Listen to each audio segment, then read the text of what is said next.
Good morning students. Today we are starting the revision video of chapter number 6 of history, and that is the Bhakti and Sufi traditions. So first of all, in this content we will see, if you are not giving your attention here, then you will never understand this chapter. So first of all, give your attention here. Give your 100% attention here, because I am giving some introduction about the topic once again. So first of all, the century that is related to the 8th to 18th century. Time is a very important part. हमारे पास समय बहुत जरूरी होता है, क्योंकि किसी भी घटना को पढ़ने के लिए, समझने के लिए उसका एक टाइम पीरियड जानना जरूरी होता है. तो आपकी बुक में कौन सा टाइम पीरियड दिया है? ये 8 to 18th सेंचुरी. अब देखिए यहाँ पर क्या हुआ. हमारे पास दो ब्रांच आ गई है. There are two branches. First of all, Bhakti, and second is Sufi. ये दो अलग अलग पूजा करने के तरीके, ईश्वर को याद करने के तरीके हैं. अब आप बहुत ध्यान से सुनिए, समझिए. भक्ति अगर आप बता सकते हैं कौन से धर्म से रिलेटेड होगा? हिंदुइज्म. वेरी गुड, हिंदू धर्म से. और सूफी मुस्लिम. क्लियर? इतना क्लियर है?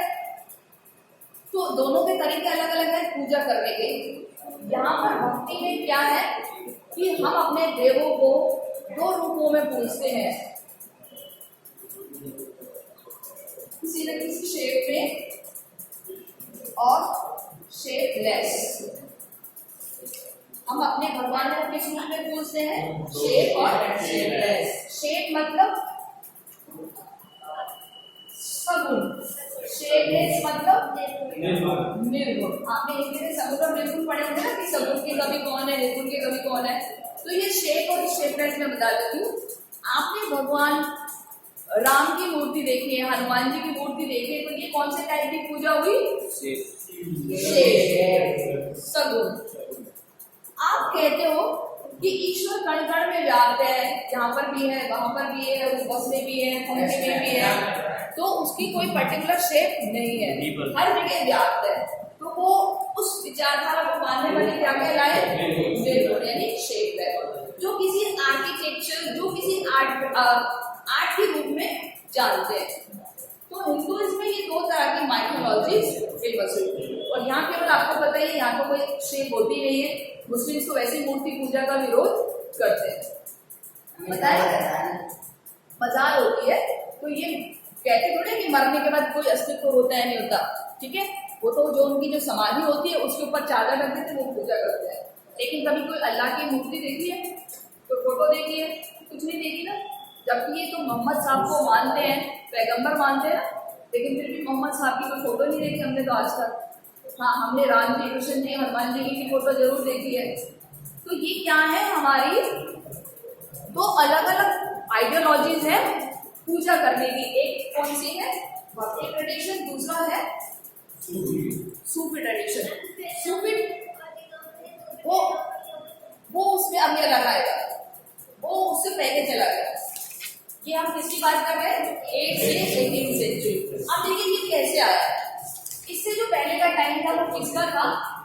वेदास. और कितने वेद हैं आपको पता है? और सामवेद. ठीक है. इन चारों वेदों में क्या था? चारों वेदों की लैंग्वेज बहुत टफ थी. शुद्ध संस्कृत भाषा का प्रयोग किया गया था. और उसके में आपने देखा होगा फर्स्ट बुक के 4th चैप्टर में, 2nd चैप्टर में जब वेदों के बारे में हमने पढ़ा था कि इन पर केवल और केवल एक ही कम्युनिटी का अधिकार था, ब्राह्मण्स का. और जो व्यक्ति इनको पढ़ता था, समझता था, फॉलो करता था, इसका मतलब वो व्यक्ति उस सोसाइटी का सर्वश्रेष्ठ व्यक्ति है. कभी तो निषादों को, मलेच्छों को, महिलाओं को इससे वंचित रखा गया. अब क्या हुआ, जब 8th सेंचुरी का टाइम आया तो लोगों ने ईश्वर की आराधना का एक नया रूप सामने आया. अब यहाँ पर पुराण भी लिखे जाने लगे, वेदों के साथ साथ क्या लिखे जाने लगे, पुराण, उपनिषद। अब पुराणों में, उपनिषदों में क्या हुआ था कि ऐसे भगवानों की पूजा शुरू हो गई जिनकी कहानियां हमारे पास है, जैसे राम हो गए, कृष्ण हो गए, देवियां हो गई। और जब भी वेद में कौन से देवताओं का जिक्र था, सोम, इंद्र, अग्नि, वरुण, है ना।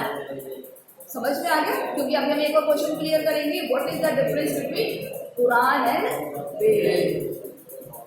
तो अब देखिए, जो पहले इंद्र, सोम, वरुण यानी पंचवली थे, यहाँ पर किसकी पूजा होती थी, इंद्र, वरुण, सोम, अग्नि, इनकी पूजा होती थी। यहाँ तक आगे आगे अब किसकी होने लगी, ये दो भागों में बढ़ गया। ये तो था विष्णु मत का और ये था शिव के मत का। एक मिनट, आप देखिए, ये दो मत हो गए थे। अब यहाँ पर इनके साथ साथ विष्णु के अवतार थे, जैसे राम, विष्णु और कृष्ण, इनकी पूजा भी होने लग गई। अब देखिए, यहाँ तक आते आते लोग ओरली इनका गुणगान करने लगे। कैसे? ओरली।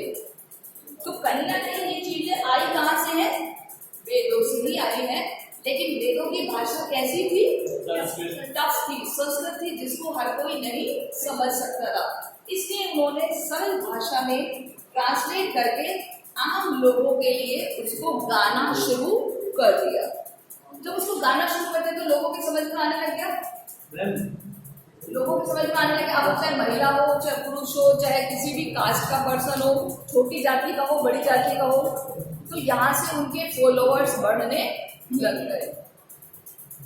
फिर बाद में इनके लिखे हुए गीतों को, पदों, इनके बोले हुए गीतों को लिखित रूप में लिखा जाने लगा और बाद में इसको आपके सिलेबस में डाल दिया, जिसको आप कबीर के दोहे, रहीम के दोहे, मीरा के दोहे, तुलसीदास जी के दोहे के नाम से जानते हैं।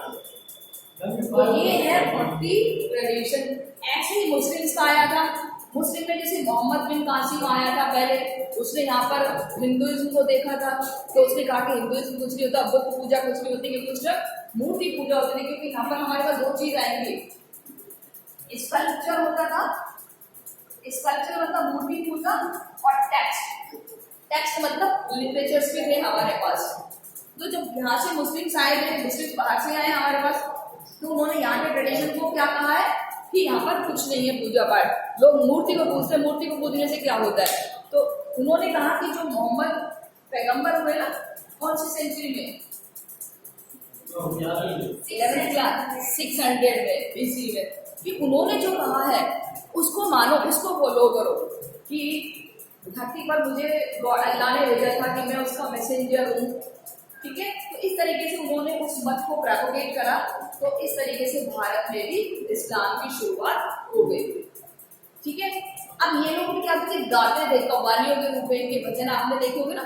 तो ये नृत्य भी करते हैं और गाते भी हैं, ठीक है। तो जब ये गाते और नृत्य करते तो लोगों को अच्छा लगने लगा, लोग इनके साथ जुड़ने लगे और इस तरीके से सूफीज़्म भी फेमस होता चला गया।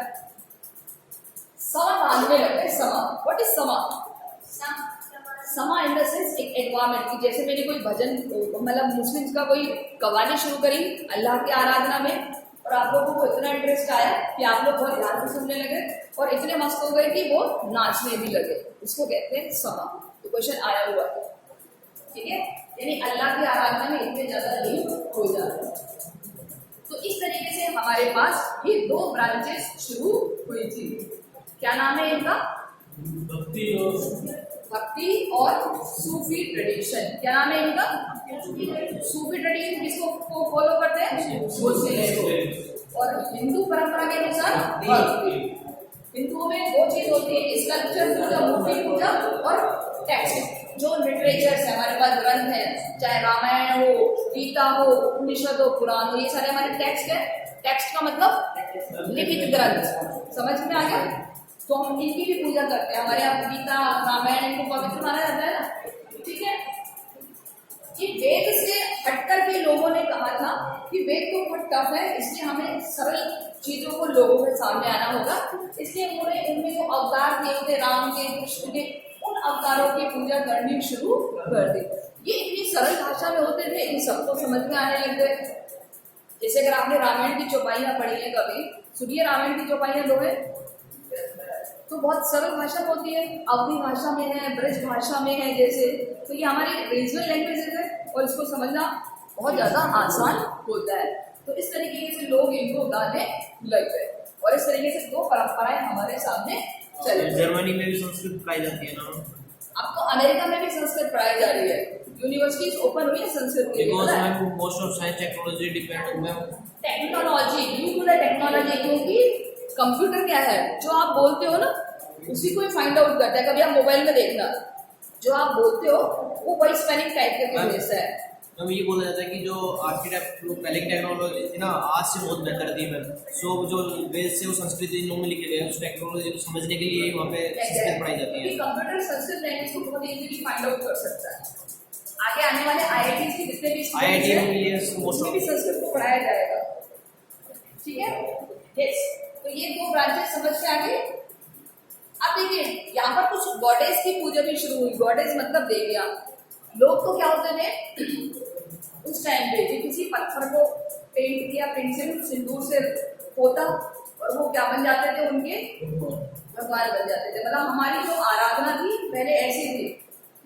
आपने कई सारी मूवीज में भी देखा होगा, पास होने के लिए पत्थर रख दिया, उसको रंग पेंट कर दिया कि वहाँ जोग लगाने, धीरे धीरे वहाँ फेमस मंदिर ही बन गया, है ना। तो इस तरीके से हमारा जो ट्रेडिशन है वो और आगे बढ़ता चला। अब देखिए तो इस चैप्टर में हम इनके बारे में तो पढ़ेंगे, साथ साथ दो डायरेक्शन वाइज हम पढ़ेंगे, नॉर्थ डायरेक्शन के देवता और साउथ डायरेक्शन के देवता, जिसमें आपको याद हो अलवार और मैनार्स पढ़े थे ना तमिल के, और उत्तर भारत के जिसमें कबीर, रहीम, तुलसीदास, इन सब के, और मीराबाई, है ना। ये सारे जो किस तरीके से फेमस हुए, इनकी क्या आइडियोलॉजी रही है, तो वो हम इस चैप्टर में देखेंगे। ये एक छोटा सा इंट्रोडक्शन है, चैप्टर अगर हमने शुरू नहीं किया है। अब यहाँ तक आते आते क्या आ गया हमारे पास, कल्ट सिस्टम आ गया। कल्ट सिस्टम क्या होता है? कल्ट सिस्टम का मतलब होता है, यस,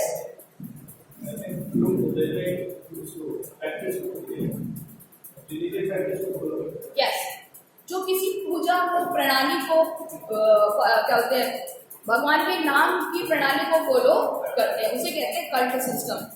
देखिए यहाँ पर कल्ट सिस्टम कैसा था, बहुत ज्यादा रिजिड था, टफ था, लेकिन यहाँ तक आते आते वो कैसा हो गया, इजी हो गया। और यहाँ देखिए ब्राह्मण्स भी इजी हो गए थे। जो पहले टफ वाले ब्राह्मण थे उन्होंने अपनी जो एक कठोरता थी उसको छोड़ दिया। उन्होंने कहा कि हमें कुछ ऐसे सरल नियम बनाने होंगे जिसको हर कोई इजीली अंडरस्टैंड कर सके, चाहे वो महिला हो, चाहे वो किसी और कास्ट का पर्सन हो। तो आप यहाँ देखेंगे ना, आपका जो फर्स्ट पहला पॉइंट 1.1 है, द इंटीग्रेशन ऑफ कल्ट, पहला पॉइंट पहला होगा, ठीक है, द इंटीग्रेशन ऑफ कल्ट। तो यही क्वेश्चन है आपका, ओके, कि किस तरीके से पूजा प्रणालियां शुरू हुई है। ओके, तो हम शुरू करें हमारा टॉपिक आज का। यस, तो सबसे पहले इंट्रोडक्शन में देखिए आपको लिखा हुआ है पहले कि mid first millennium the landscape and the subcontinent dotted with a variety of religious structure, stupa, monasteries, temples. क्या आपको पता है पहले मंदिर थे? नहीं थे, मंदिर नहीं थे। मंदिर स्तूप कब से बनने लगे? एग्जैक्ट। और मंदिर कब से आए हैं? मंदिरों का अस्तित्व कब से आया है? आपने कभी कोई इंडस वैली सिविलाइजेशन में कोई भगवान राम का मंदिर देखा या कोई हनुमान जी की पूजा ऐसे देखी? नहीं, बस टाइम्स पे मिले थे शिव जी के, वो मिले थे, केवल शिव जी के लिंग स्वरूप की पूजा की गई है। एक सीट मिली है जिस पर पशुपति शिव बैठे हुए हैं, उनको इंडिकेट किया कि मे भी शायद शिव जी का ही कोई रूप है, ठीक है। तो मंदिरों का अस्तित्व शुरू हुआ था हमारे जब से क्या बोलते हैं गुप्ता डायनेस्टीज के बाद से जो कुषाण आए थे जिन्होंने अपने स्टेच्यूज बनाने शुरू करे थे। आपको पता है ना मथुरा के कहाँ पर मिला था कुषाण डायनेस्टीज का स्टेच्यू? मार्ट में, ठीक है, याद है वो चीज? अफगानिस्तान में मिला है। उसके बाद से मंदिरों की परंपरा चल पड़ी। क्लियर? पहले आपने रामायण महाभारत में रामायण देखी है लॉकडाउन पीरियड में, तो रामायण में कौन से भगवान की पूजा देखी है? भगवान राम के परिवार वाले कौन से भगवान की पूजा करते थे?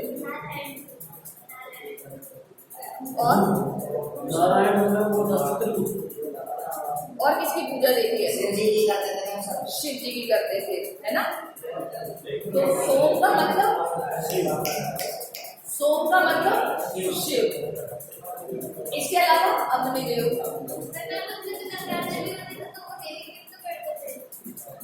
वो देवी एक्चुअली वो सीरियल में आपको दिखाया था, वो देवी मतलब ऐसी वाली देवी नहीं, देवी मतलब शक्ति स्वरूप देवी, जो शिव और शक्ति वाला था ना सतयुग में, वो वाला रूप, पार्वती वाला रूप।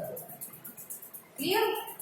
तो उस टाइम ऐसे नहीं था कि तो राम जी या कृष्ण जी की पूजा हो रही है, उस टाइम ऐसे भगवानों की पूजा होती थी। आपने देखा तो वो सूर्य चिन्ह होता था बहुत बड़ा सूरज जी का, और वो उनके सिंहासन पे भी होता था, वो पूजा भी करते थे सूरज जी का।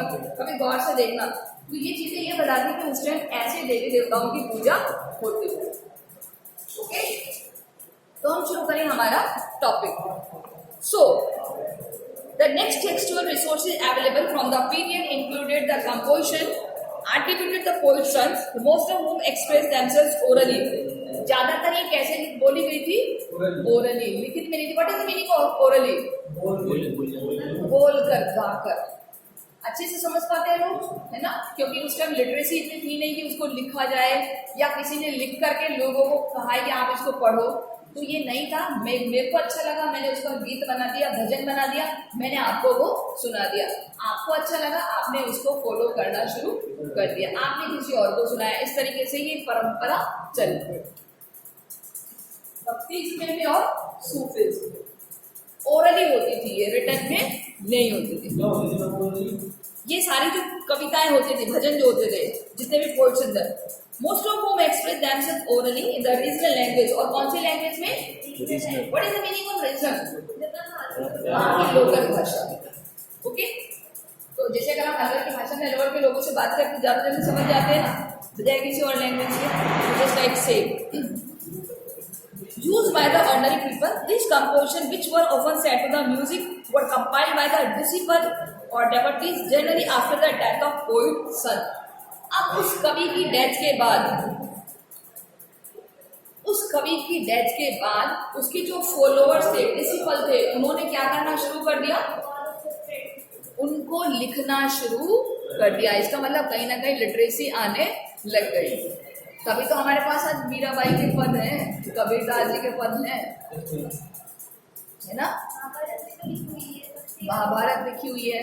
तो पहले कोई महाभारत किसी उस टाइम जब हुई थी तो किसी ने लिखा थोड़ी था। जो घटनाएं हैं, कहते गए लोग, कहते गए, उनसे कथाएं बनती गई, उन कथाओं को उन कथाओं को वाल्मीकि जी ने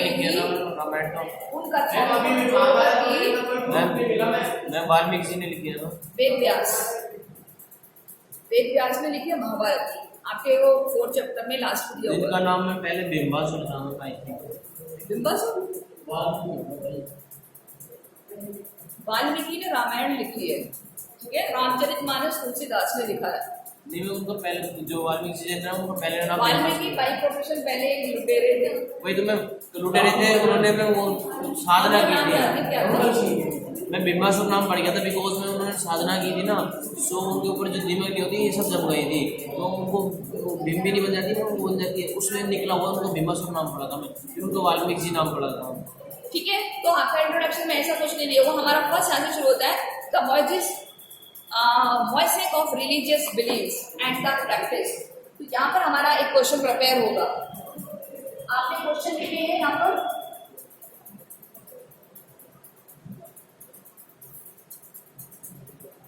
देखिए हमारा जो पहला है क्वेश्चन, इसमें ये बनेगा कौन कौन सी गॉड और गॉडेस की पूजा होती थी उस टाइम? विष्णु, शिव और गॉडेस। ठीक है, विष्णु शिव, जैसे मैंने आपको बताया था 2 ब्रांच हो गई थी, विष्णु शिव और गॉडेस मतलब देवी। जैसे विष्णु जी की पत्नी लक्ष्मी जी, शिव जी की पत्नी पार्वती जी या सती माता, इन तरीके से इनकी पूजा होने लगी। पहले सती थी, फिर उसके बाद पार्वती के रूप में उन्होंने पुनर्जन्म लिया था, आदि शक्ति, और जिसको आदि शक्ति कहते हैं। Very good. और हमें ये किस रूप में मिलते हैं? एज अ स्कल्पचर और एज अ टेक्स्ट। देखो आप अंडरलाइन करो। The most striking feature of the face is the increasing visibility of wide range of gods and the goddess, sculpture as well as text. किस रूप में मिले हमें? Sculpture और टेक्स्ट। टेक्स्ट मतलब बुक के रूप में। किस किस की पूजा होती थी? विष्णु शिव और विष्णु शिव और गॉडेस। गॉडेस मतलब देवियाँ। क्लियर? अब हम बात करते हैं द इंटीग्रेशन ऑफ कल्ट। ये पूजा प्रणालियों का इंटीग्रेशन कैसे हुआ? क्या हुआ? How integrate the cult system. पूजा प्रणाली का समन्वय, यानी ये मिक्स कैसे हुई? समझ में आया? ये डेवलप कहाँ से अब आगे समझ में? सूफीज्म और भक्तिज्म इंट्रोडक्शन में। खुशी, आपको दिक्कत नहीं? अब हम यहाँ से हमारा मेन चैप्टर शुरू हो गया है। ठीक है, तो वो क्या थे देखिए। इसके 2 तरीके आपकी बुक में भी दिए, बहुत अच्छे से दिए, बहुत सरल भाषा में दिए हुए हैं। Historian have tried to understand this development. There is 2 process. इसके 2 प्रोसेस है। कितने प्रोसेस है? 2 तरीके हैं। पहला तरीका क्या है देखिए, बहुत इजी है। The process of disseminating the Brahmanical ideas. This is exemplified by a complication and the preservation of Quranic text in simple Sanskrit verses explicitly mean to accessible to women and the Shudras. समझे क्या? कि Brahmins ने कुरान की जो भी लाइनें थी उनको कंपोज किया, यानी उनको इकट्ठा किया, मतलब उनको लिखा, इकट्ठा करके लिखा।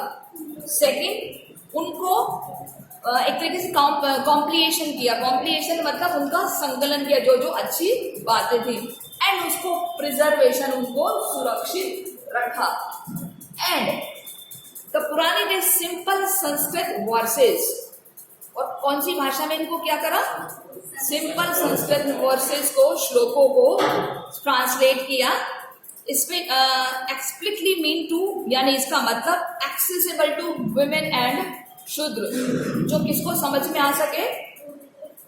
विमेन्स को। और जब विमेन्स और शूद्र समझने लगे तो जो टफ ट्रेडिशन था उसका इजी ट्रेडिशन से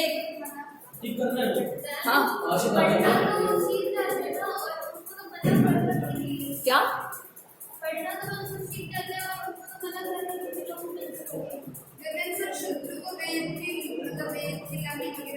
बनाई ही थी उस टाइम, यानी ब्राह्मणों का डोमिनेंट था। लेकिन वो धीरे धीरे टाइम चेंज होता है, परिस्थितियां बदलती हैं, फिर उसके बाद चेंजेस आते हैं। जब 18th सेंचुरी का टाइम आया, 8th सेंचुरी का टाइम आया, तो ब्राह्मणों ने ही क्या करा, जो पुराण्स में दी हुई बातें थी उनको इकट्ठा करके सरल संस्कृत भाषा में ट्रांसलेट करना शुरू कर दिया, ताकि किसको समझ में आ सके? सबके लिए करा था। मतलब ये तो एक लाइन दी हुई है कि जो पहले नहीं समझ पाते थे, जिनको वंचित किया गया था, डिप्राइव्ड किया गया था, वेदों को पढ़ने से मना किया गया था, अब वो लोग भी सीख सकते थे। पहले हमारे यहाँ विमेन लिटरेसी थी क्या? अब विमेन पढ़ती है, जॉब करती है, टाइम तो चेंज हो रहा है धीरे धीरे। मैं एक चीज पूछना चाह रहा हूँ, बोलो। अभी जो वेद कंप्लीट, जो अभी इन्फॉर्मेशन है वेद की जो अवेलेबल है, वो कंप्लीट है इनकम्प्लीट है? क्या चीज अवेलेबल है ना? वेद अवेलेबल है हमारे पास। जो इनकम्प्लीट इन्फॉर्मेशन है, कंप्लीट इन्फॉर्मेशन है उसकी। देखिए ये एक प्रोडक्ट होता है, एक अनुमान होता है, हम उसके बारे में नहीं कह सकते कि वेदों में जो लिखा है ये उस टाइम कितना सही था, कितना आज हमारे पास वो ऑथेंटिसिटी है उस चीज़ में। तो ये 100% जो हिस्टोरियन जो एक प्रोक्लेमेशन होती है, ये सब अजम्पशंस होती है, मान्यताएं होती हैं, उसके ऊपर बेस होते हैं। लेकिन फिर भी हम आज कहते हैं हमारे पास 4 वेद हैं, जो कि हमारी इंडिया की सबसे बड़ी प्रॉपर्टी है, सबसे बड़ी रिच प्रॉपर्टी है। ठीक है, क्योंकि हर वेद कुछ ना कुछ कहता है। The second process at work, that is time there are the Brahmins accepting reworking the belief practice of these other social categories। यानी कि ये वो टाइम था जब ब्राह्मण्स ने अदर सोशल कैटेगरीज के लिए भी रीवर्क करना शुरू किया। तो इस तरीके से जो कल्ट सिस्टम है वो इंटीग्रेट हो गई। क्या इंटीग्रेट हो गई? कल्ट सिस्टम मतलब पूजा प्रणाली, इंटीग्रेट मतलब मिक्स हो जाना। क्या कितने प्रोसेस है इसके? पहला प्रोसेस ब्राह्मण ने क्या करा? वर्ड्स में चेंज किया ताकि विमेन और शूद्र उसको। सेकंड प्रोसेस क्या था? कि जितनी भी अदर सोसाइटी उनको एक्सेप्ट करना शुरू कर दिया था। किसने? क्लियर? अब देखिए हमारा इसमें एक और क्वेश्चन प्रिपेयर होगा, ग्रेट और लिटिल। यहाँ पर ये दोनों प्रोसेस आप देख लेना है, बहुत इजी है। अब है ग्रेट और लिटिल का मीनिंग। ग्रेट और लिटिल वो चीजें, वो नियम जो राजा महाराजा फॉलो करते थे, वो नियम तो क्या हो जाते थे? ग्रेट नियम। और उनके नियमों को जो छोटी कास्ट के लोग फॉलो करते थे वो क्या बन जाते थे? लिटिल। ऐसी डेफिनेशन किसने दी है? रॉबर्ट रेडफील्ड ने in the 20th Robert Redfield ने 20th सेंचुरी में describe the cultural practice of peasant stories के बेसिस पर। Great and little. What is the meaning of great and little? Great और little, great और little varies. इसी को कहिए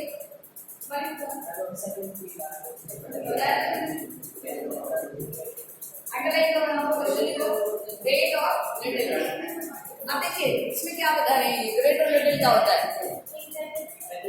A term great, the tradition was coined by a socialist named Robert Redfield, 20th century, described the cultural practice of peasant societies. He found the peasant observed rituals, customs that emanated or dominant social categories, including priests and rulers. यानी कि priest और rulers जिन rules को follow करते हैं वो rules को क्या बन जाते हैं? Great rules. और उनके रूलों को जो छोटी कम्युनिटी के लोग फॉलो करते हैं वो क्या हो जाते हैं? Little rule. और ये डिफरेंस करने वाला कौन है? रॉबर्ट रेडफील्ड इन विच सेंचुरी? 20। तो आपके लिए भी नया वर्ड रहेगा ग्रेट और लिटिल। ग्रेट और लिटिल इसमें से क्वेश्चन आता है हर बार। नेक्स्ट क्वेश्चन, एक और क्वेश्चन है हमारा, द प्रोसेस ऑफ उड़ी का पुरी मंदिर। उड़ीसा का पुरी मंदिर, जगन्नाथ टेम्पल सभी ने सुना होगा। कहाँ का मंदिर? कौन से भगवान का टेम्पल है वो? विष्णु भगवान के अवतार माने गए हैं भगवान जगन्नाथ। जगन्नाथ मतलब द लॉर्ड ऑफ वर्ल्ड, विश्व के देवता। और इनको किसका अवतार माना जाता है? विष्णु भगवान का। तो देखिए ये फोटो जो है ना बुक में, ये आपके एग्जाम में आई हुई है। और एक और फोटो दी हुई है साइड में 6.1, the 12th century bronze sculpture of the Manikachar, a devotee of Shiva, he composed a beautiful devotional song in Tamil। ठीक है, ये फोटो भी मतलब आपको हिस्ट्री में फोटोज बहुत ज्यादा देखनी है। पिक्चर बेस्ड क्वेश्चन में आपसे पूछा जा सकता है। फॉर सपोज आपके पास यही वाला आ गया, ये फोटो आ गया और आपसे कहेंगे right 2 lines on this photo, तो आप क्या लिखेंगे? जगन्नाथ जी का मंदिर है, उनकी शहर में भी बहने हैं। कहाँ का मंदिर है ये? उड़ीसा में। कौन सा मंदिर है ये? जगन्नाथ जी का। उसके लिए और इनके साइड में कौन कौन है? उनकी बहन और भाई। बहन कौन और भाई, बस इतना सा आपको लिखना होगा। ठीक है, नेक्स्ट हम देखते हैं फर्स्ट और सेकंड पैराग्राफ में ज्यादा कुछ नहीं दिया हुआ है, एक वो दिया हुआ है कि किस तरीके से पहले लोग किसी भी पत्थर को पोत करके रंग के सिंदूर के रंग से रंग देते थे और वही उनके गॉड बन जाते थे, ठीक है। लेकिन असली जो हमारा क्वेश्चन शुरू होगा वो हमारा 1.2 होगा, जहां तांत्रिक पूजा भी आ गई है। तो क्या होता है तांत्रिक, जहां पर वेद और पुराण का डिफरेंस। यस, तांत्रिक पूजा क्या थी? तांत्रिक पूजा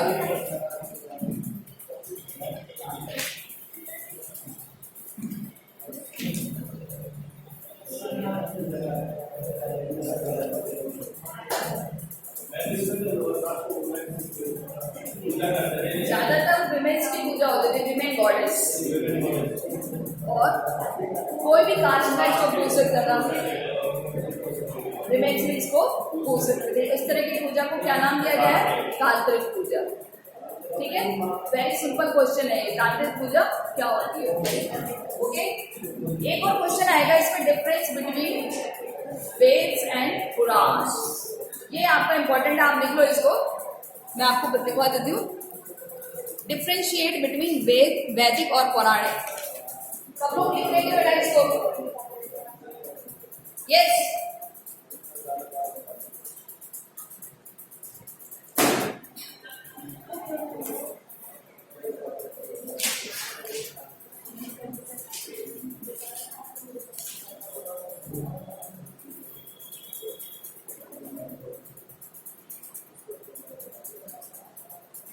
वैदिक और पौराणिक, तांत्रिक वाला भी है इसमें, वो बता दें, इसमें 2 मार्क्स का क्वेश्चन है, ठीक है। तांत्रिक पूजा किसे कहते हैं? सबसे पहला लिखो, Veda is a large body text, large और बॉडी टेक्स्ट।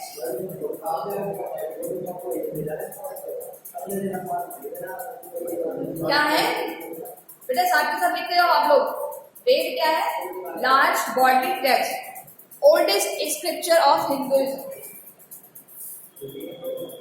ओल्डेस्ट स्क्रिप्चर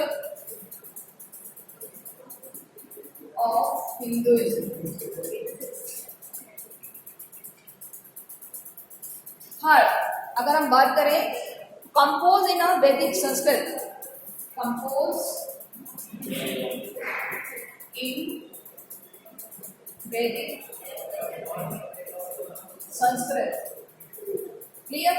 और लास्ट में लिखो, जिसमें श्लोक्स, मंत्र, चैंट्स, इसमें श्लोक्स, मंत्र, सैक्रिफाइस, इन पर फोकस किया गया है। और मेन जो पूजा होती है अग्नि, तो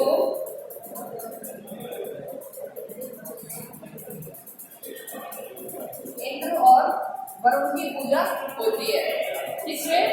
वैदिक में। अब हम बात करते हैं पौराणिक की। पौराणिक का vast collection of religious literature,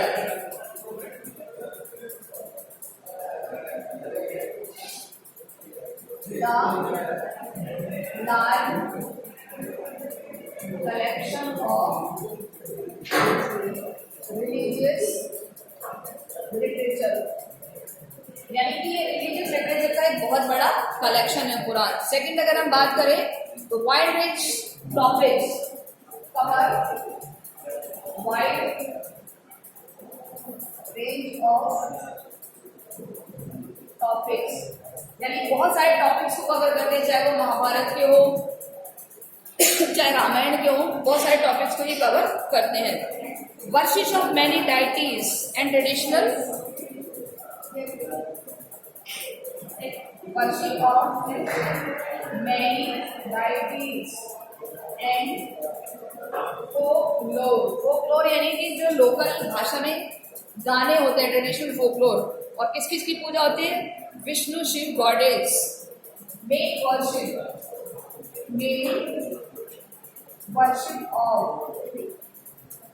Vishnu, Shiva और ये एक मेजर डिफरेंस है वेदों में और पुराणों में।